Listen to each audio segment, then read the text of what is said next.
Hey everybody, how you doing?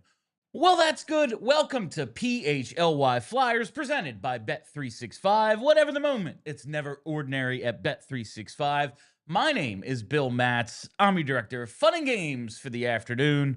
Joining me today, it is Broad Street Hockey's own Kelly Hinkle as we are broadcasting live from the Xfinity studio here high atop 10th and Spring Garden. Look at it. What's going on, Hinks? Beautiful studio. Good to see you again. Once again, it feels like I haven't been here in 6 months. And I just saw, like, you're on the TV out there from an episode last week, but we haven't worked together. I know. It feels like in forever. I had a week off, and it's really weird playing catch up. I know. Now. I know. And here we are in this Xfinity studio, ready for today's show. A few things we have to tell you about just to lead it off today. First, hit the freaking like button. I have some information for you that you're probably really going to like based on the numbers of the last few weeks. Tuesday Reviews Day. We're skipping it this week. You people have disappointed me. The Shoresy episodes haven't been doing great. So I want to do an experiment next week, Kelly. Yeah. We're going to review Happy Gilmore 2. Oh. That's basically a hockey movie. That is definitely a hockey movie. So I want to see if, Happy Gilmore 2, like one of the most popular things on Netflix ever. Yeah. It's got a lot more reach, I would guess, than Canadian hockey drama Shoresy. I, for one, am shocked that more people aren't watching an extremely niche Canadian television show that's only available on one streaming service in America. Yeah. I want to see if it's content or concept for Tuesday Reviews Day. Okay. And if it's Happy Gilmore 2, if that does a lot better, maybe we go back to last year's format. Yeah. And we have to, unfortunately, give up on the Shoresy dream. You and I can just do it and not record it. We can just watch it and talk about it. Yeah. Season 3 is the one that makes you cry. So you guys are really missing out. You're really season 3 is the best of it. Really good. It's probably the best season. But next week, Happy Gilmore 2. Prepare for it if you haven't seen it already. We have the training camp Die Hard deal going on right now. Go to allphly.com and sign up to be a Die Hard. That's right. $36 for the year. You get all the benefits of being a Die Hard, access to all of our premium content. You get into the Discord, discount on merch and events. So many benefits to being a Die Hard, a free shirt, all that stuff. So if you're not one yet, go sign up. Never a bad time to become part of the community, but this, perhaps the best time. And it gets you in for next year. You get this football season, all of the winter and the fall sports, all the way up to next year's training camp. $36. Why not? Charlie will start working again eventually. Yeah, Charlie, this freaking guy, man. It's like he doesn't even want to work here. We love Charlie so much. I will continue to break his balls until he comes back. He took a few days off, and I'm going to act like it's a month. I have explained to several people in my life recently that the more I bust your balls, the more you know I love you dearly as a person, because that's my love language, is being mean to you. And the most important thing I'm going to tell you about today, our Flyers road trip is now live at allphly.com. Just click that events tab for all the details. But here's a quick rundown. March 17th to the 22nd, we're going out west, baby. March 17th is St. Patty's, right? Oh God, we're gonna get so lit. We're gonna get to LA, California on the 17th. We're there for 5 days to see the Anaheim Ducks in Anaheim, see Cutter Gauthier, to see the Los Angeles Kings in LA. Those are back-to-backs, Wednesday the 18th, Thursday the 19th, and Saturday the 21st, the Flyers are playing San Jose. We're not going to that, but there will be a watch party for the San Jose game. And hey, like, if you're there and want to get your own tickets and do your own travel, no one's stopping you. But all of that stuff, 5-night hotel stay, airfare, tickets to both games, the watch party, meet and greet with John LeClaire. Did I bury the lead and tell you you're going to get to hang out with John LeClaire all week? Do you want to be like somebody else and ignore John LeClaire on a trip? No, you want to talk to him when he's in the room with you. So make sure you go to allphly.com right now. Click that events tab and lock it down. Put down your deposit, whatever you got to do to make sure you can come out west with us in March. This makes a great Christmas gift, birthday gift. Oh, just, treat yourself like a scalper outside of a Flyers-Penguins game once told me. Treat yourself. Don't cheat yourself. Yeah. I didn't have any money, so I couldn't pay to get in. It was this game too. I was really glad I didn't spend the money I didn't have to get into that game. That would have been a bummer. All right. Let's get into today's topics, Kelly. And the first thing we have to tackle, it is the Shady Rays Future is Bright segment. Because I was over at theathletic.com today and I took the survey, the front office survey about like the job Briere's doing, fans' confidence in him, best and worst moves. And I wanted to start there because I do believe the future is bright. So that's our Shady Rays Future is Bright. Briere's best and worst decisions from, I want to say the past year, but really this offseason, because as I'm filling out the survey, I realize I don't think he's made any bad decisions or any terrible missteps. Yeah. It's just like, I don't know yet how we get to the ceiling of perennial Eastern Conference champion. Like, and that's like impossible to do, but like be one of those teams. Even if it's the Carolina Hurricanes, it's like, yeah, they really haven't had the postseason success, but you open up the Stanley Cup odds on Bet365 and they're pretty good. They're going to be a 100-point team. They're going to be in the playoffs. They're probably going to win the division. Like being a team like that at the very least, I don't quite know how they get there. And it's like, I think the job he's done is good, but not great yet. There's still the potential for great. So what do you think his best moves have been? I guess the thing is that we're still in the stage where every move really that he makes is a move that really can't be evaluated for a couple of years. Like we just don't know. I mean, if he goes out next summer, we're sitting here and we're talking about how they got Kaprizov or something. Like that's a move that you're like, okay, right now team's better. Everything else that's happened so far is like we're still crossing our fingers to see if it works. There's nothing for me that sticks out as like a terrible misstep. I guess that you could maybe argue that I don't know, the Nesbitt pick, since experts don't think he should have been taken that high. Maybe you can argue that was a little bit of a reach and they shouldn't have done that. But again, not going to know for sure for a couple of years. Best move?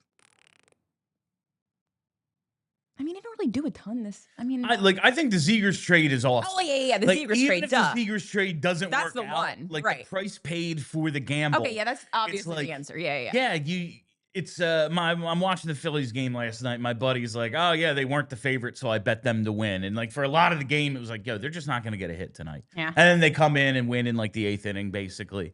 But it's yeah, you got a great team at their not favored price. I think it was even money. So you win what you bet, basically. And you don't get that on the Phillies a lot. So you take the gamble because they usually win. And tonight they're not favored to. Even if the Zegras move doesn't pay off, the price paid, Ryan Poehling, a second and a fourth, that is worth, it's almost like you had to do it. Oh, yeah. Even if you're not that high on Trevor Z, if Danny Briere personally looks at Zegras and goes, I don't know if he's a center. No, you just do it because the price is, man, it's worth the risk. Right. Yeah, for sure. I mean, yeah, that's obviously, I don't know why my brain didn't put that one up front, but that's obviously the best movies made. Someone in the chat there mentioned the Provorov trade. That's obviously very good before this summer. That was a very 3 years ago at very this point, good move. I think. But yeah, I don't think there's anything that he's done that you could look at and be like, that's bad. No, there's nothing bad. There are, I do have questions about, when you supplement the margins of this team, adding a Christian Dvorak. Now, there's reasons to do it. Yeah. You want the ceiling on this team to be higher. You want to have some insurance at center. Yeah. You want more depth at the position. That all makes sense. But when you're in the mode of building for the future, it's like, all right, say this team is better than last year and they're on the playoff bubble, maybe even get in. Yeah. And a big piece of it is because, we had center depth and Dvorak was a big part of that. Became the player he was for Tocchet a few years ago in Arizona. Now he's a 30-year-old free agent. How did that make the team better? So, I mean, this is something that you say all the time. Like, the players that we are evaluating and the players that we want to take steps aren't going to take those steps if, like, the goaltending's trash. Like, they're just not going to be able to develop the right way. Getting a functional center for all of these young wings that we have, and I think that we're kind of betting on the wings to be the thing that drags this team upward. Having a functional center is going to be good for the long-term development of this team because these guys are going to be able to, like, play actual hockey because there's a guy that can actually do stuff centering them. And just having a guy who fills the roles that still need to be filled. Like, okay, we're going to be more of a forecheck heavy team and we're going to play a little more dump and chase. Yeah, Matvei Michkov isn't afraid to mix it up, but I don't necessarily see him as F1 on the forecheck, getting in there, hitting a guy in the corner, loosening up the puck. Like, I hope not. He is the guy who then capitalizes because someone did that. Yeah. So whether it's Dvorak or someone else in the future, like, you need someone to play that role because we don't need Matvei Michkov doing that. That's not the thing that's going to make him the player he's going to be. Right. And the Dvorak move being one single year, again, telegraphs the fact that this front office is probably thinking to themselves, okay, maybe next summer we'll be able to take a big swing on a center. Like, I know that it's a gamble because, you know, players sign with their own team all the time because they're boring. Yeah. There's a chance that, like, half of these dudes that we're hoping hit free agency don't ever hit it. But if one or two of them do, who's going to have a ton of money to pay them? I don't expect, we were saying yesterday though, Steve and I, like, yeah, I don't expect Connor McDavid. I'm sorry, JH.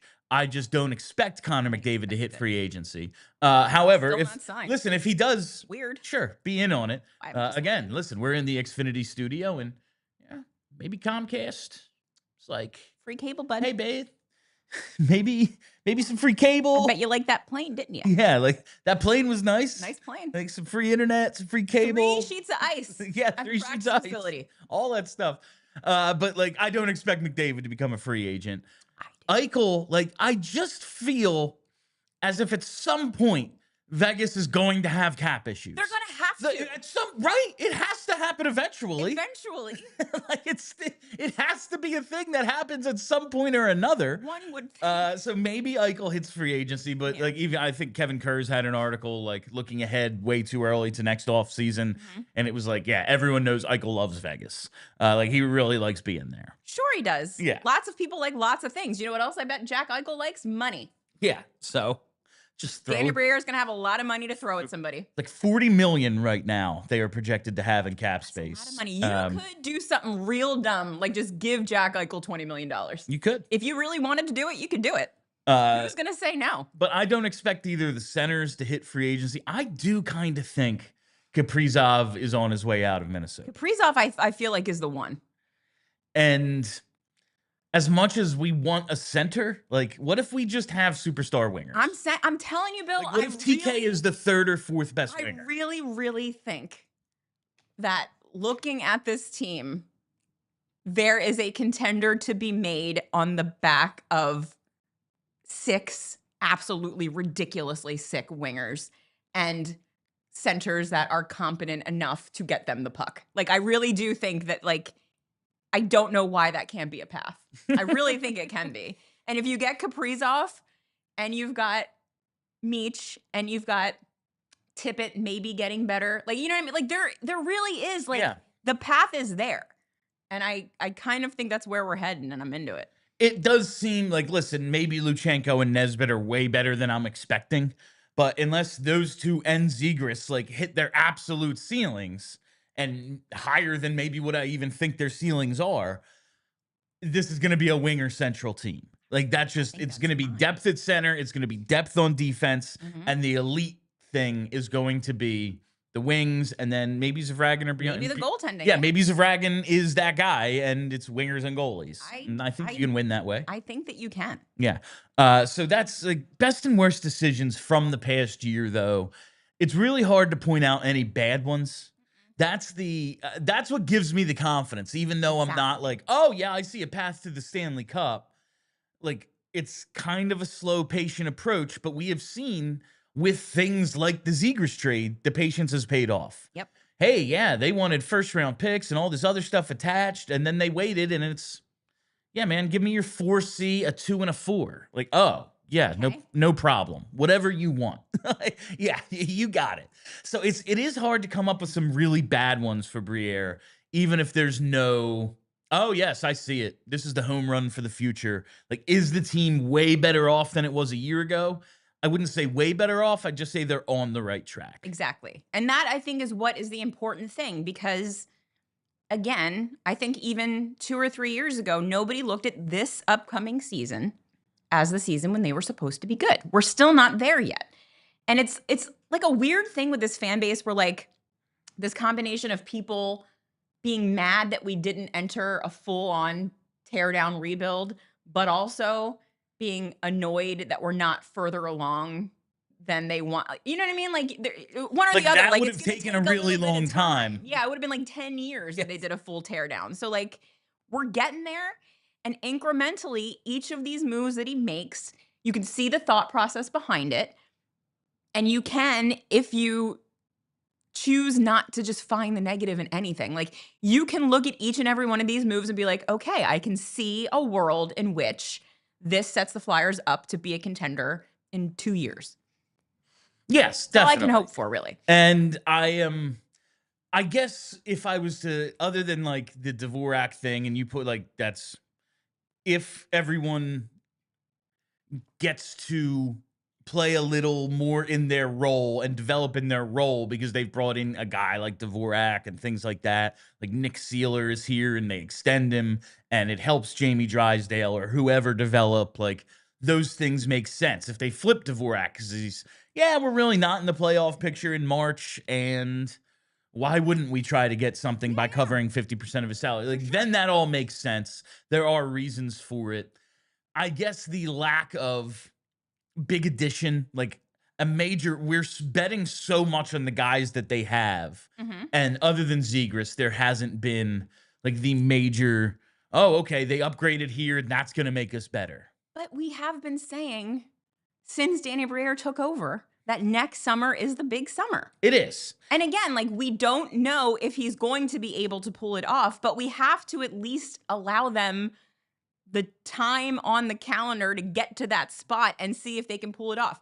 If next August they've done nothing of note and they weren't able to land anybody big, and they've got a whole bunch of cap money and no good centers to speak of, then, like, okay, yeah, we got a problem we need to talk about. But that hasn't happened yet. So, like, I'm not going to get mad about it. No, they still have that time. Yeah. I do think there is a little bit of a fear, at least in some of the mailbag questions and stuff I've got over the last few weeks. Like, everyone's going to have cap space next year. Like, that's just a thing. But we'll because have the more. cap is going up so much. The Flyers are going to have, like, right now they have 14 guys signed for next year, and one of them is Ryan Ellis, you know? So there's another 6-some mil if they want to tap into LTIR a year from now. Like, that, okay, so now it's like over 45 million in cap space if you wanted to play it that way. But everyone is going to have some space, and nobody seems to ever actually hit free agency anymore. But So Danny Briere has not shown a fear of making trades. He's made a ton of trades. So here's my thought process behind this too. So, like, no one ever hits free agency because, for the most part, the team that you're on is probably able to give you enough money to make not moving worth it to you. With the fact that all of these teams are now going to have so much space to just overpay the hell out of anybody that they want to, maybe this is the summer that more guys are like, maybe I hit the market and see what happens. And that, listen, with so many You teams, can still re-sign with Edmonton if you go to free agency. Yeah. Connor. But you There's can nothing also illegal about it. you can also get a whole bunch of offers from other teams that want to give you more. See what it is. See what the offers actually are. Exactly. Yeah, so I have confidence, like, in taking this survey. I was like, yeah, I think they're on the right track. I just don't know how long this is going to take and what the actual moves are yet. But there is incremental improvement, at least in terms of my vision for this roster. Yep. And I'm optimistic about some of the draft picks. Obviously, not all of them are going to hit. There's a lot of guys in the second round, and it's like, oh, yeah, these guys look, and it's, 1 out of 3 are going to, from the second round, are really going to be contributors in the NHL. Maybe they get lucky and they had one of those drafts where it's, yeah, man, they got 4 first-rounders, actually, with the picks that they had. Carter or Mikko, next Pronger. It could be. Who's to say? I'm going to keep saying that because I said it somewhere and people got really mad about it, and I'm just going to keep saying it. Yeah, I mean, everyone's the next Pronger until proven otherwise. Exactly. If we could say it about Oliver Lauridsen, Sam Moran, next guys Pronger. Who, weren't second overall picks that probably should have gone first, or score at any rate near what Chris Pronger scored. We can say it about anybody. All right. That's the Shady Rays Future is Bright portion of today's show. Now let's take our first commercial break. I got to lead it off with our friends at Cherry Hill Mitsubishi. Here's a fact that shocked me. Mitsubishi Motors is #1 in customer satisfaction with dealer services among mainstream brands and SUV owners. And that's just not me saying it. It's J.D. Power. If you're looking for the most affordable 7-passenger SUV in America, Cherry Hill Mitsubishi and cherryhillmitsubishi.com have you covered with the 2025 Mitsubishi Outlander. You got to take advantage of their 0% for 60 months APR financing for PA residents only, or take home the 2024 Mirage with payments starting at $55 a week and $0 down. Offer not valid with trade-in. Offer subject to credit approval by third party. Not all applicants may qualify. You combine all this with the best warranty in the automotive business, 10 years, 100,000-mile powertrain, and 5 years, 60,000-mile bumper-to-bumper. Why settle for a lesser warranty and be on the hook for costly repairs down the road? Doesn't make sense to me. So stop in today and tell them PHLY sent you and receive a $100 restaurant.com gift card just for taking a test drive or completing a trade approval. I know people buy Mitsubishis elsewhere. I just don't know why. Drive home in your new Mitsubishi today. Just minutes from all bridges are available online 24/7 at cherryhillmitsubishi.com. While we're here, you've heard me mention it. This is the brand new Xfinity Studio, and we are all about Xfinity here at PHLY because of their 5-year price guarantee. Listen, life is unpredictable, but the price of your internet shouldn't be. You need to get a reliable price for a reliable connection, and all in means all in. You get Wi-Fi equipment and unlimited data included. Introducing the 5-year price guarantee from Xfinity. One internet price, 5 years guaranteed. Change is always happening. Songs are rewritten, classics are remixed, bands and artists come and go. But no matter what changes in 5 years, the price of your internet will stay the same. Learn more at Xfinity.com. Restrictions apply. New residential customers only. Taxes and fees extra and subject to change. Man, 5-year price guarantee. That is nice.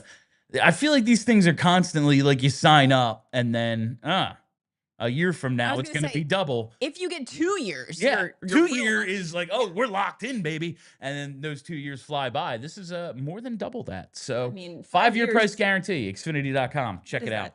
2031. That's a fake year. Oh my God, that means it could be forever. Sean Couturier won't be under contract. That's how long ago. That's how long wild. From now it is. All right. I read this on Broad Street Hockey today, a little website that I think we're all pretty big fans of here, broadstreethockey.com. And it was about potential PTOs, Kelly, professional tryouts. And we always get questions about PTOs around this time of year because it's like, well, what the hell else are people are going to ask about? And when we're talking about Briere decisions, this is... like, I don't know if he has to, explicitly make, oh, I am or am not going to have PTOs, but it is something on the table. It is an option for him. If you're looking to bring in maybe some veterans to compete with some young guys, like, hey, given the Tyson Forster injury, it's kind of, not a challenge for Alex Bump to make this team. Like there kind of was a spot for him. Yeah. Because Shabanov didn't sign. Like, okay, we do have a wing spot open that was sort of, maybe reserved for Shabanov or another young guy. And now with the Forster injury, it's, there's 2 wing spots open. Alex Bump is almost definitely getting one of them. Maybe you want to bring in someone to compete there. Maybe you're just looking for a little bit of defensive depth, another center, something like that. So on BSH, there was a proposal of 3 potential professional tryout options, and I just want to start with the interesting one. It's Cam Atkinson. Interesting is a word for that. Because he played 39 games for Tampa last season, scored 4 goals and 9 points. If they were to bring in Cam Atkinson, could see him more in a coach role than an actual guy who might make this team sort of role, but maybe just someone to push a little bit, some of the bottom of the roster wingers, something like that. What do you think about Cam Atkinson, who 2 years ago when he played for Philly, really fell off. Yeah. He had goal droughts of 25 and 23 games, ended up scoring 13 goals in 70 games before being bought out. The year time you have to wait before bringing back a guy you brought out has obviously bought out his passed, so they could bring him back. What do you think about Cam Atkinson on a PTO? So I do agree that this would exclusively be here's a guy that the young guys respect to be here in training camp. He seems like a really good teammate. Everyone loves him. Yeah, I can't imagine that you would bring in Cam Atkinson at this point with any idea that he's going to make your roster. Like, again, love Cam Atkinson. Nice guy. I think he's cooked. He's had a nice long career. Good for him. That said, like, I feel like if any team's going to do that, it's Columbus. Like, that's home for him. They love him. He loves them. Like, I feel like if he were going to agree to do that, he would probably do it in Columbus. I mean, that said, Columbus would need to want to do it. Who knows if they do or not. Especially if it's not like, if he's not going to go, yeah, man, I'll come in on a PTO, to return to Tampa or go to the Panthers, or go to Vegas, go to a contending tax-free warm weather team. Maybe I'm willing to do that at my age and chase a cup. But other than Columbus, it's like, well, what really makes sense for him personally? No, also, like, the thing that I think made him valuable here as a leader. I mean, he seems to be a great teammate. Like, everyone in Tampa seemed to love him. The Flyers all had dinner over at his house when they went and visited Tampa. Like, they still really appreciated him as a teammate and a friend. But like, he was one of the Tortorella whisperers. He was one of the guys who's had success under John Tortorella, knew what buttons the coach was trying to push, and could maybe go up to the kids or even a Travis Sanheim and be like, listen. Yeah.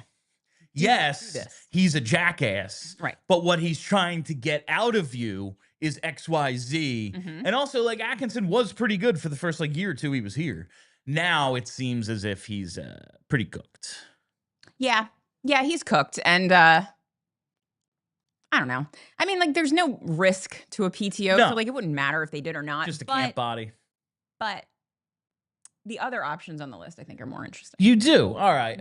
Matt Grzelcyk, I do kind of think is an interesting defensive depth option. Yes. He played all 82 games for the Pittsburgh Penguins last year and averaged a career-high 20 minutes and 37 seconds in those 82 games. He'll be 32 in January, so it's not like he's 38 years old. Yeah. And he played almost 21 minutes a game last year, played every game. Now, Pittsburgh stunk, and their defense was especially bad. Yes. Maybe it's because Matt Grzelcyk was playing over 20 and a half minutes a game. Hard to argue that that wasn't part of it, right? Like, he's playing over a third of the game. He played a lot, and the team is terrible defensively. Right, yeah.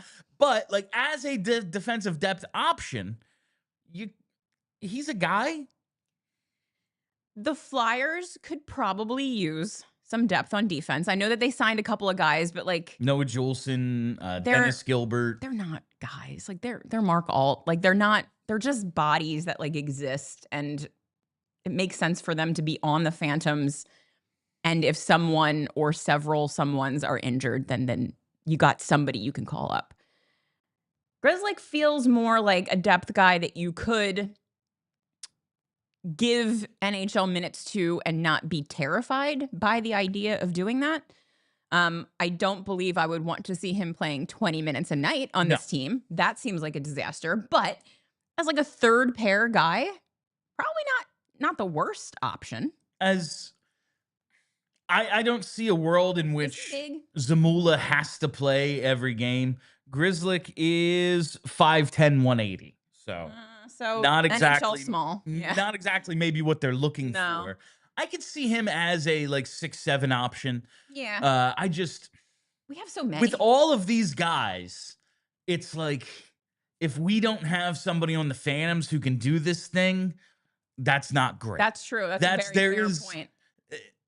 To be your 7 and like sit in the press box, cool. Like I don't really care about that. If he can step in like Mark Stahl, like it doesn't matter how much time he has or hasn't played. You throw him in when there's an injury or something. Okay. Yeah. I just am like, call up Adam Jennings, see what happens. You know? Oh God, I forgot about Adam Jennings. I mean, just like because I don't care, like, okay, and then we have to send him down through waivers. Are we gonna lose him? Oh no. 1, no. Yeah. And 2, if we do, we do. He's clearly fallen quite a bit in the organizational pecking order. You know, like, oh, we're gonna lose our 5th best defenseman in the AHL. Adam Jennings. Like, why can't Helge Grans just take those minutes? Yeah, I think that's really the issue with all the PTO guys is we have so many dudes who may be a part of the future that you could give that opportunity to. That's true. And the thing that's interesting with a guy like Grans is like, Maddie says he's good, right? Yeah. Like, Maddie's been saying that he's good. And obviously I trust her implicitly when it comes to the liked Phantoms. what I saw when he got his little NHL time last year. Like he didn't look out of place at all. So like if we're talking about a guy that's going to be a permanent roster spot and not a 7, I would obviously rather it be a guy like Grans. Or, you know, if it comes to like Andre, someone needs, I'm starting to wonder if maybe Andre isn't just off the list. I wonder. I think this is a big camp and a big like first half of the season for Emil Andre. He's really got to crush it. We keep seeing like, all right, they gave York Charlie doesn't want to call 5 years long term, but I think anything over 4 is long term. Like if you have a 5-year short term, you have a 5-year relationship, that's a long-term relationship, you know? Many would agree. Yes. You gave York the 5-year contract. So he's a part of this thing. And while he's not small, he doesn't play big. He's decent defensively. He's pretty good defensively, but he's not laying anybody out. He doesn't play like a big guy. Jamie Drysdale, we know they want him to be a part of this thing. Now, listen, if he's no good or doesn't show any progress, it's new coaching staff. They gave him some time. He needs a contract. Maybe they move on from him and suddenly a spot for another small guy opens up. Yeah. But right now, in terms of the small puck movers, he's 3rd on the list, and we know they don't want half of their defense to be small guys. And really, it can't be. Probably not. One of them or 2 of them have to be so good that it changes what they think they can do. Right, like, exactly. Okay, you have excelled to such a degree that we think our predetermined idea of what this defense has to be can be different and we can still win. One of them or 2 of them have to be so good to kind of knock the door down, as Charlie says. Yeah, absolutely. And Andre is 3rd on that list in my mind right now. Yeah, there were definitely some flashes there where I thought that he was going to be something like that, you know, where it's like, okay, it doesn't matter that he's small because he does all of these other things really, really well. And so we can't not have that on our team. After last season, unclear. I mean, again, it's like you said, it's a new coach. Yeah. Like everything could be different this year just because it's not John Tortorella, A, making the decisions, and B, telling these guys how they have to play. Like it could be a completely different Andre that we see under Tocchet, and that would be cool. But I think at this point, I'm like less sure that he's a guy. Yeah, and it has a lot to do with like that first stint, and like the first stint he went on the road trip but didn't play. But like the first time where he got extended playing time, we're sitting here like, oh, he's a top 4 defenseman. Then he basically has one bad game, gets sent down. That's it for him. And then he came back up. And listen, he just wasn't very good when he came back up. He was not the guy we saw the first time around. So now it's, can you find consistency? Can you protect yourself out there? Because that was an issue. Yeah. Like, he's going to get killed playing the way he plays. Yes. And no, it doesn't matter how good you are. If you can't play, it doesn't, who cares? Like, if you're out of the lineup half the season, we can't account for you. Yeah. And if you bring in a guy like Grizzlick into camp on a PTO, if these kids can't beat him out for a roster spot, that tells you a lot about them. Exactly. So what do you think of the Tyler Mott idea? I mean, that's another interest. That's another, like, you know, Dvorak, a guy that can do things at center in a functional capacity, which the Flyers have been lacking as far as depth goes. Like, okay. Like, is he better than Rodrigo Abels? That was my, if we didn't go and get Dvorak, like, oh yeah, 5 million, 5.4, whatever the hell it is for 1 year. Like, we just don't want to do that for a guy who probably isn't part of the future. Right. Like, there's other ways we can figure that. Someone like a Mott, or like in that PTO role, or a veteran to just be assurance, if nothing else, at the position, makes sense to me. But they went and got Dvorak. Yeah. They have Rodrigo Abels, who looked like he could at least keep his head above water in the NHL. Like, I just don't know if that spot needs to be filled the way it did a few months ago, or even like half of last season. No, because also now you got Zegras. So, like, theoretically, the 1C spot's locked up. Yeah, like, in my mind right now, Dvorak, maybe he's like the 3 or 4C. Yeah. But, like, I have him on the wing, kind of splitting center duties with Zegras. That's how I have this thing. When Charlie and I did our opening night lineups, I have Zegras centering Dvorak and Michkov. Like, I think that could be an interesting trio. A couple of guys with a ton of skill, and then a true center, but playing some wing, because he can do that too. Maybe taking the important face-offs, or at least aiding in taking some face-offs. Yeah. And doing some of the dirty work for the two highly skilled guys who are maybe not the best defensively or whatever. No, that makes a lot of sense. So, and I don't know if there's room. For all the PTO guys, it's fun because, oh man, I really wish Billy Garrett had made, it was Chris Stewart who made the team a few years ago. Like, he was on a PTO for a while, and then they finally, best friend? Yeah, they told him to just hold on because they had to wait for the cap space to be able to actually sign him or something. Yeah. And then they did, and it was like, what? I mean, usually the PTO stories are like fun. Yes. Because it's like a guy that's been hanging around for a while. He's at the end of his career, and it's like, all right, cool, maybe another little chance to do something here. I wanted Garrett to make the team that year. It was a real bummer when he didn't. He could be our red-faced general manager had that happened. He's just, I don't think he's a bad GM, but he doesn't look well.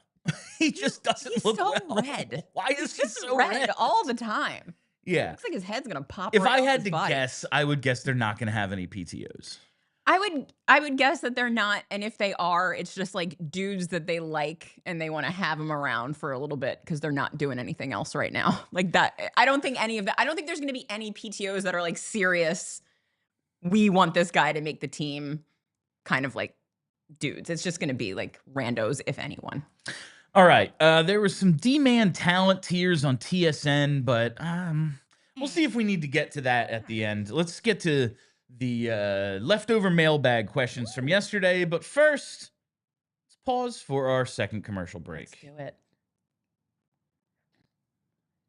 Got to tell you about our friends at Monarch Money, because we all know finances can be messy and confusing. Well, Monarch Money is here to help, because Monarch Money acts like your personal CFO, giving you full visibility and control so you can stop earning and start growing. Because it's more than your average budgeting app. Monarch Money is a complete financial command center for your accounts, investments, and goals.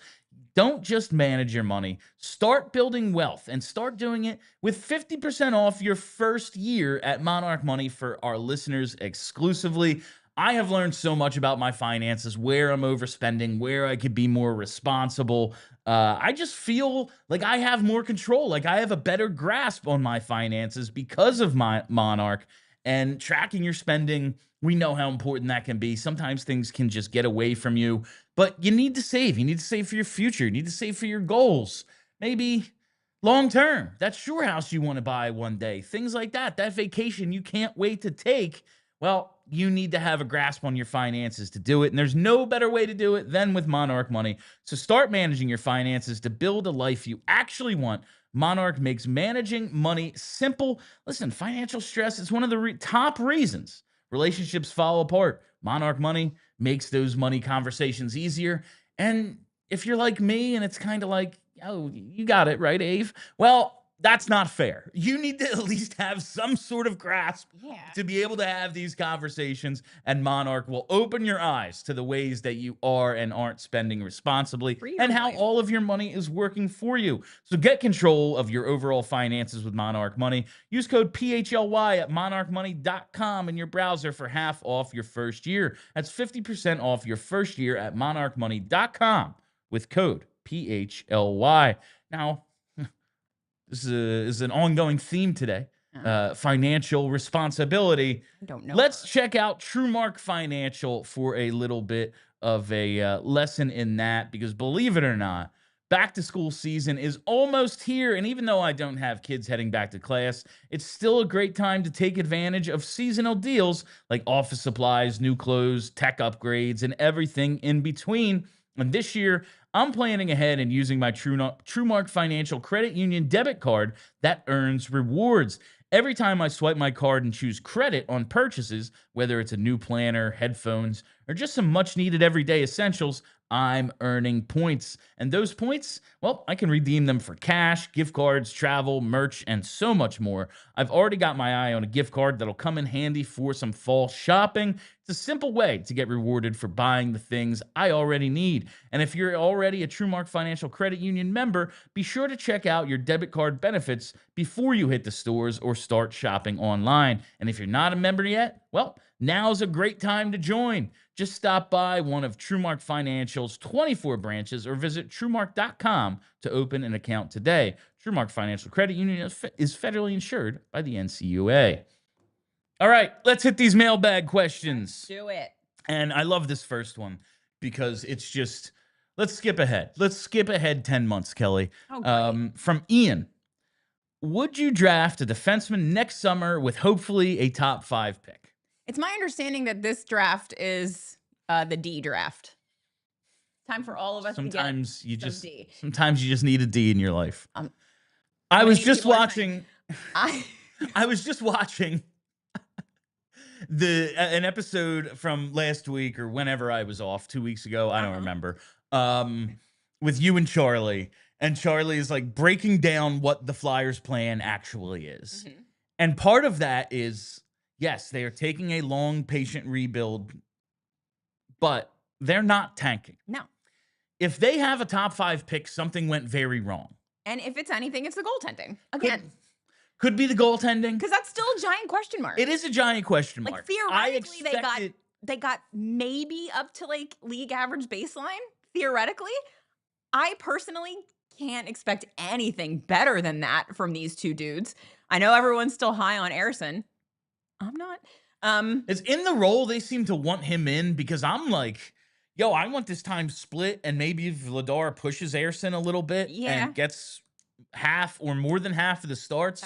And it seems like unless Ersson gets hurt in camp, he's the night 1 starter. Yeah. And yeah, I guess he's earned it just because he's been the guy for them. But like, he hasn't been good when he's had to play multiple games a week. No. We can't have Vladar in a Brian Elliott role. No. Like, he can't play 11 games this season. Like, he's really gotta, it's gotta be like I think Ersson is a backup. 40%. So do I. Best 1B. We've talked about this a million times. So, like, the possibility that the goaltending is a garbage fire again is extremely high. And if it is, as we've seen for the last 2 years, it's really hard to overcome that in any real way. I just can't imagine it's the worst in the league again. Yeah, well, I mean, I guess I could. It would be surprising if it is, but also, would it be? Not really. I just think, like, Vladar, I think it's a good test for Kim Dillabaugh and this coaching staff, but I just think Vladar is probably an average goalie.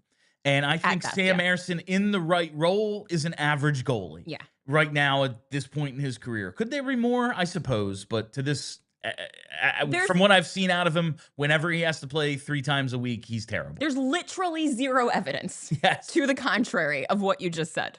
There's no reason for anyone to believe he's better than an average backup. He's still young, so maybe there's something more there. Sometimes goalies don't get good till they're in their late 20s. Maybe he could just grow into the role, but it really does seem as if Ersson, when he has to play a lot, he wears down and then eventually gets hurt, and then he's no good. Like, if Vladar can step in and be a guy that can take half the starts or potentially more, I could see this goalie tandem being really good. Sure. I will be shocked if they are drafting in the top 5 this next year. I think they've upgraded enough everywhere else, or at least I expect certain players to take enough of a step. Like, if Matvei Michkov scores 90 points, they're not going to have a top 5 pick. No. And if you're mad about that, I'm going to have a lot of questions for you. Like, yeah, it can't be, okay, just the goaltending being garbage, probably not enough to get you a top 5 pick. At least as far as like your actual ranking and not like a lottery win. Yeah, not like, you know, the Islanders were 10th and jumped to 1. However, it's not out of the realm, right? No. Like, it's not a foregone conclusion. Yeah, they just picked 6th and they're the 4th worst team in hockey. Like, what if they're 9th and pick 2nd? It's possible. Could do. That would be cool. Yeah. Yeah, it would definitely be a very unpleasant surprise if they're picking 5th. Unless, of course, they do an Islanders and they finish like 11th and win the lottery. Yeah. Cool. I'm not super worried about, unless they're making a playoff push, and the only reason I care about that is because that's fun. I don't really care where they finish next year. It's not important. What's more important is, does Matvei Michkov take a step and score 100 points like I am guaranteeing that he does? Does Owen Tippett look better? Does Forster come back from this injury and look better? Like, there are a lot of things that we need to happen this season that are independent of where they finish in the standings that I'm way more concerned about than anything else. So no, that definitely makes a ton of sense. I'm trying to find, this, I think because the stated goal is to take a step. Yeah. Like, I want the team to be better. Yeah. But I do very much see a world where it's like, yeah, they're better, but not that much. No, But yeah. top 5 just seems like it's not going to happen. No, there's a difference between like what I want to happen, what I think is a reasonable expectation, and the stuff that I think is possible if everything goes terribly. Yes. Like, these are 3 different things. I want them to make the playoffs because that's fun. I think that they're going to be a better team than they were last year and maybe on the bubble. And if things are really looking good, they're going to get in. I think that there are several ways in which the season does not go that well. And it doesn't mean that like the roster construction was a problem. It doesn't mean that like the rebuild isn't working. There's just a lot of ways that you know, injuries could happen. The goaltending could be bad.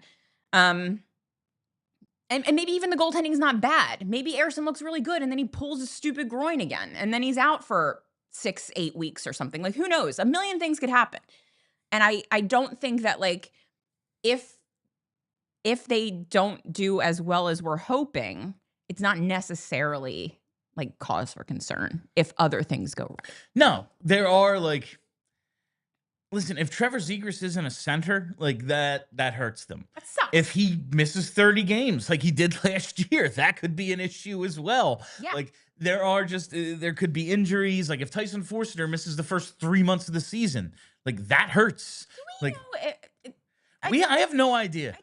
I feel like that was like a thing one person said and then everyone just ran with it. And there's like, it seems like I just don't know. I think we just don't know what the hell the issue is. I don't know either. Yeah. There are like injury concerns. Like, if Jamie Drysdale isn't what we're hoping he's turning into, that's a problem. like, okay, so the defense isn't as good. Things like that. All that could go wrong. Sure. Like, right now, I'm expecting them to be a bubble playoff team. Maybe they get in, maybe they don't, based on like overtime losses, basically, because that's how it always works. Yeah. If you're the team that had the ungodly number of overtime losses rather than regulation losses, you're probably the team that gets the 8th seed. That's actually going to be an interesting conversation. I think we're working on something at BSH. Somebody is about Trevor Zegras and his shootout prowess, and how like perhaps the difference between playoffs and not playoffs is just winning some shootouts. Michkov, Zegras, and like, I don't know, Brink. Bobby Brink. Yeah. I mean, you know. Brink and Forster, I think, have both been pretty good. Yeah, you pick up a lot of points there. You can. Yeah. And we all know, listen, Sam Ersson has his issues. He's good on the shootout. The shootout ain't one of them. Not one of them. He's pretty damn good. But the idea, just like to get back to the original question about drafting a defenseman, listen, I wish they had taken a first-round defenseman recently. They haven't.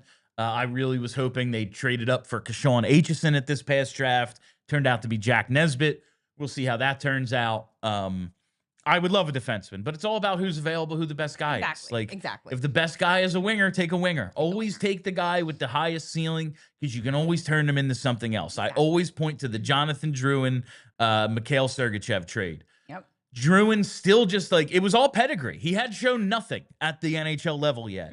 But because he had star potential, you were able to turn him into the defenseman you needed to win back-to-back cups. Yeah, exactly. Like, you gotta make sure that you strike when the value is still Sure. there with those dudes, but So, it can be done for sure. I always want to take the best player available, and our boards aren't always what the Flyers board is. But like, yes, I'd like a defenseman, but you know, we'll see who's there a year from now. Apparently, we already published that Zegras thing, so check that out. All right. Imagine knowing what happens on your website. Yeah, you're just a managing editor, you know. No, I'm not. That's Maddie now. You have some different title. President of Hockey Operations. That's great. Yeah. President of Broad Street Hockey Operations. Exactly. That's actually very funny. All right, this next question is the big deal presented by Cherry Hill Mitsubishi. And because it's not a big deal at all, it's actually very funny. But we got I guess we mentioned on the show maybe like last week, the idea of the Flyers bringing in like an MMA fighter to teach everybody to fight. He did that. And we got a question from the id DM. I may have missed you discussing this already. Was that story about the Flyers bringing in an MMA fighter to teach players to fight a real thing? That wasn't real, right? Right? And no, it was real. Oh, no, babe, it's real. It's a local UFC fighter, and I had his name and lost it. But it is very funny that they did this. But also, listen, the guys do need to be able to protect themselves. And when I think of like MMA, like it's not boxing, like Donald Brashear taking boxing lessons during the lockout. I think a lot of like more so just being able to protect yourself. Like it's MMA. Like how can you grab a guy and not get knocked the hell out in the scrum? Yeah. Like I think that's very important, especially for some of our undersized wingers. You know, it's very easy to look at this kind of thing, and it's where my brain goes immediately. Oh, of course. And just It's be like, funny. this is so stupid. This is so what Flyers. are you doing? This is such a Flyers thing to do. However, It is a part of hockey. if you think about it, like the idea that like, you know, people that train Brazilian jiu-jitsu, if anyone tried to beat them up in a parking lot, would probably know how to just like, you know, stop them from beating them up. So like maybe it's a good idea for Matvei Michkov to know how not to get his butt kicked in the NHL. Michkov, who is kind of a dick out there. Yeah, he's like, asking for it a lot. In people's faces. Imagine when he starts really speaking English and well. that's what I think me and Charlie or me and Steve talked about the other day was like, this guy, once he starts to learn English, you think he's not going to be talking a bunch of crap? No, he's going to like, get punched in the someone face is going all to the want to time. knock him out. Yeah. He's our best player, and he's constantly in other people's faces. Yeah. Maybe him knowing how to put someone in an arm bar or something is going to pay off good. in the playoffs when Matt Tkachuk tries to knock him out. Exactly. I don't think it's the Flyers being like, okay, we're all going to teach you how to be Nick Delorier. Yeah, that's not what they're it. doing. Yes. But it does, like someone in the chat just said, gives them the confidence. Like it'll just have in their brain, okay, if somebody grabs me from behind in a scrum, I know what to do not to get hurt. And that's probably important, especially for a team of small dudes. Yeah. Right now, it's a team of small dudes. It is. I don't think they get bullied, but I would like to beat some people up every now and then without having to use Nick Delorier. Yeah, if Michkov is going to get into a fight, I want him to win it. Yeah, I don't want him to get hurt. I want him to knock someone out or at least Exactly. protect himself. Exactly. All right, next one from Obi Trice. In honor of Shorzy, which current Flyers player would be most likely to sing karaoke songs to his girlfriend with zero shame and supreme confidence? And that's like, for the people who didn't like Shorzy, like you're not finding the heart of it. Yeah. Like, there is such a heart behind all the much. douchey stuff. Yeah. Who do you think it would be? I feel like Nick Seeler. I could see Seeler, like one of the tougher guys. Yeah, exactly. Nick Delorier just singing like some French love songs to his girlfriend or wife. I mean, TK. That's kind of who he is, I feel. I feel like he is Shoresy. That's true. That's actually quite true. Yeah. And he's like a dad now. He's soft on yeah, the he inside. seems to have softened. Yeah. It would definitely be somebody you don't expect, like you don't expect Shoresy to do it. But yeah. All right. From Evan. You get to slip some poster boards into the infamous sign guy binder. Oh, God. What sign guy style puns are you trying to make a thing this season? And he says hashtag RIP Philly Joel because Joel is gone. I have a moral opposition to puns, so I'm not. You have a moral opposition to puns. I don't like them. You worked with Ryan Gilbert for so long. The lowest form of comedy.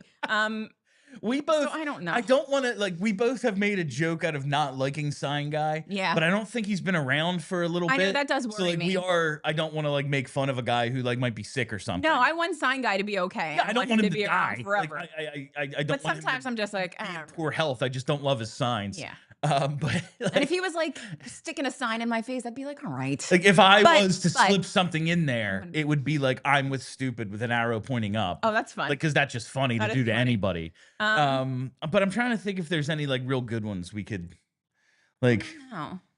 I guess if Matvei ever masters the Michigan, it would be like Mish again. Like something like that. All right, that's good. That's good. Although even if like he's just scoring 4 goals a game, you could do a Mish. Yeah, that's true. Like if he's just a guy who scores all the time, like Michigan would work. Yeah. That's a good one actually. Yeah. You could have done that for Lawton, I guess. Like every time they play Detroit and he kills them. Oh, like that's it's funny. Michigan. I'm trying to. I'm really bad at puns, so maybe that's why I hate them so much. That's why you hate them. But also they're bad. Yeah. All right. Another fun question though.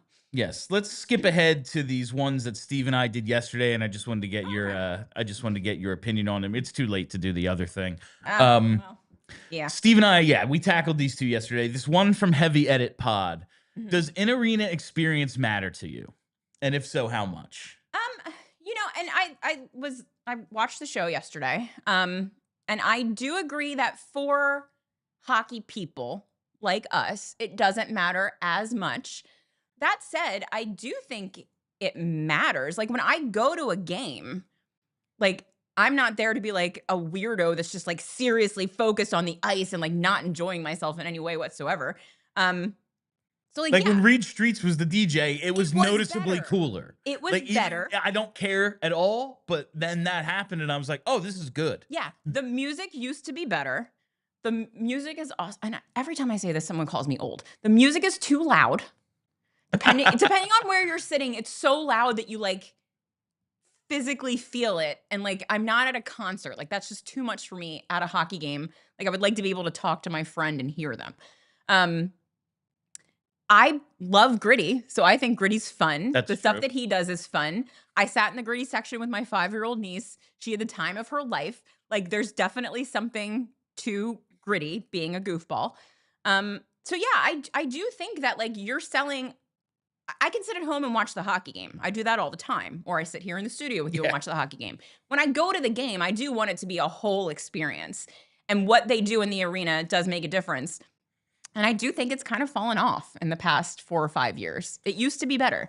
I feel like they got so many old school types complaining about Gritty that they like really reined him in. Too far. Yeah, like they had to rein Gritty in. And now he's just like standing. And now he's just like over in the one corner. He's in the chaos corner. Yeah. I love Gritty, but there is just so much more downtime in baseball for like the fanatic to be doing dumb stuff. Sure. Whereas like during the actual first, second, and third period, there's like very little downtime for Gritty to be doing stuff. Intermission, sure. Yeah. There's 2 20-minute intermissions basically. Like you can have him do stuff. But yeah, I I know it matters to other people more. It doesn't matter to me, but that doesn't mean I want it to just go away. Like, I think it's important for younger people, especially. Yeah. Like, and just listen, you pay a ton of money to go to a game. So expensive. You want your money's worth. And guess, especially now, insanely the expensive. team isn't good. You're probably not getting your money's worth with the on-ice product.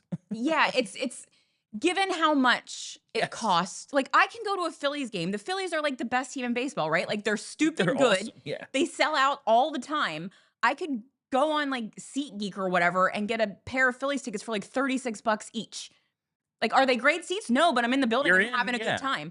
Like, you can't get in the building for a Flyers team that stinks for less than like $100. And so if I'm going, it better be good. We kind of hit this Michkov one. You said, like, listen, if he's awesome, I don't care if they make the playoffs. No, and we talked about that yesterday. Like, I want them to make the playoffs, but it bodes better for the future. Like, even if they don't. But also, if he scores 90 points, I don't know how we're missing the playoffs. It would be a real shock if they at least weren't in it until like the final week. Yeah, it would be a real accomplishment for the rest of the team to be so bad that him scoring 90 means they're missing the playoffs. All right, let's hit overtime and then do the super chats. I think we have a bunch of super chats from Dave again. Dave. All right, let's go to allphly.com to keep watching if you're part of that TV audience. So we head to overtime. All right, super chats. This first one from, what's this say? John Neal 88. Zegras first goal of the season. Let's get that bag. Let's go Flyers. Yeah, I wonder. There's definitely not like opening week bets up yet, but you can always get those props and everything you want at our presenting sponsor, Bet365. Right. Yes, we love Bet. We have a Bunch from David again. David just going hard on the super chats the second day in a row. I'm sending David my Venmo. David Shub, center key, but our goaltending / defense is mediocre. Need D-men who score or hit, not just good sticks. Bill's right. Like, I do think there's something to. Like, Florida doesn't have one defenseman. They don't have a Cale Makar. Right. But as a whole, their defense puts up points. Like, there's not one guy who really stands out, maybe, but, like, there's always defensemen in the box score who do stuff, and they are all pretty physical. Like, Aaron Ekblad does have listen, man, I'll elbow you. I don't care. He sure will. I do want a little bit of that. I do want to add to this defense. I think the goaltending, they at least have some guys in the system who they can bring along. And like, if it doesn't work out, you can go find maybe overpay a little bit for a mediocre goalie who keeps you alive. Like, look at, if your team is good enough, you can win with an okay goalie. We've seen it the last several years. Maybe not with Bob, but everyone before that, not the best. Vegas, Colorado, not awesome goalies, just good enough. You need big defense, but also they can't just be plugs. You know, like, we can't have Hal Gill. You know what I mean? Like, it's got to be a good player. Oh man, who is big? That Hal Gill game, that Rangers Hal Gill game, I'll just never, like, him trying to defend, and it was like they're by him. Like, he is panic striding. It's like, what wouldn't have happened? Eric Gustafson wouldn't have fallen down. I'm just saying. All right, next one here, another one from David. What if we got our #1 center in the 2026 draft? And then a sad face. Oh, because it's Gavin McKenna. Oh, yeah.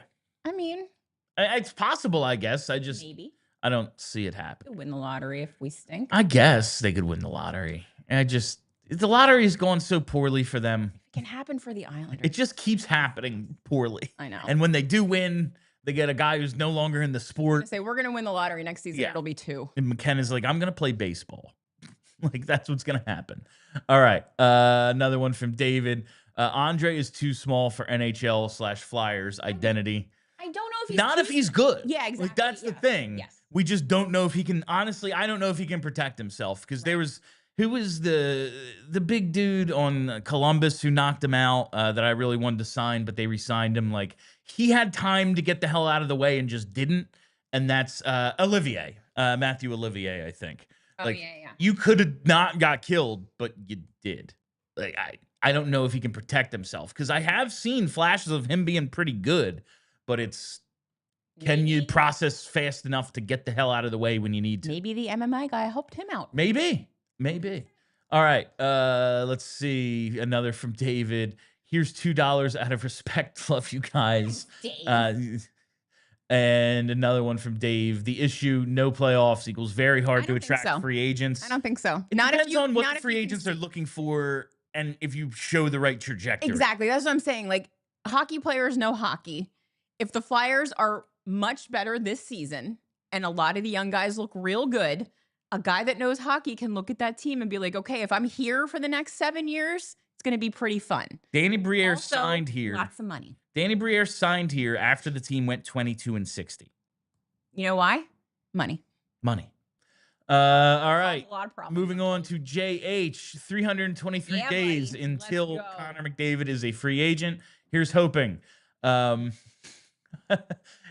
David, petition for Michkov to finish the Celebrini fight. Yes. He did punch him in the face last year. That was very fun. In California. Yes, that would be fun. If he gets in that fight and it's the game we're not at, that is going to piss me off so bad. Be so funny. But at least we'll all be together at a watch party. Exactly. So we'll see it as a community. All right, from Jackless 7299. Apologies if this was already discussed, but wanted to shout out the return of a certain X account that rhymes with Dr. Meevil Schmitty. Earth is healing. Dr. Evil Gritty is back. It appears as if he's medieval Gritty now. He was gone. I just hadn't seen him in a while. And people were like, he's gone. Oh. They are gone. We don't know. We have no idea who this person is. It's not Charlie. I am almost positive it's not Charlie. It's not Charlie. They DM'd me once because there was a thing with the Dr. Evil Gritty account on Blue Sky. Yes. It was like an imposter. And so, like, I somehow, like, negotiated the return of the Blue Sky surrender of the Blue Sky to the real Dr. Evil Gritty. The real Dr. Evil That said, even though they DM'd me, I have no idea who they are. No. And if they're a man or a woman or a they, I don't know. Could alien, a dog, could be anybody. Small horse. Small horse. It's John Tortorella's horse. All right. And the last one here from Gary B. Mish gets his first hat trick in the first 5 games. Oh, I like it. I like that. Can I like that. For a second, I didn't realize that the home opener is on a Monday. At least they're not starting on the West Coast. It's hard to do anything fun on a Monday. Yeah. You know what I mean? Yeah. I was thinking about a tailgate. And Monday, it's like, fun day. People are coming off of work. Like, is anybody going to come early to? I don't know. Everyone just take off work that day. That's true. All right. That is all the time we have for you on PHLY Flyers presented by Bet365. Make sure you're following us right here on the YouTube page. We're broadcasting every day live in the Xfinity studio. Make sure you follow us so you never miss a live show. Hit that reminder bell so you get notifications. Follow us on all the socials. We're at PHLY_Flyers on Twitter. Hit the like button, damn it. 111, not nearly enough. Hit the like button. And follow the podcast wherever you get those. Just search PHLY Flyers. That'll do it for us. I am Bill Matz. That's Kelly Hinkle. Till tomorrow, be excellent to each other. We all silly like the mayor.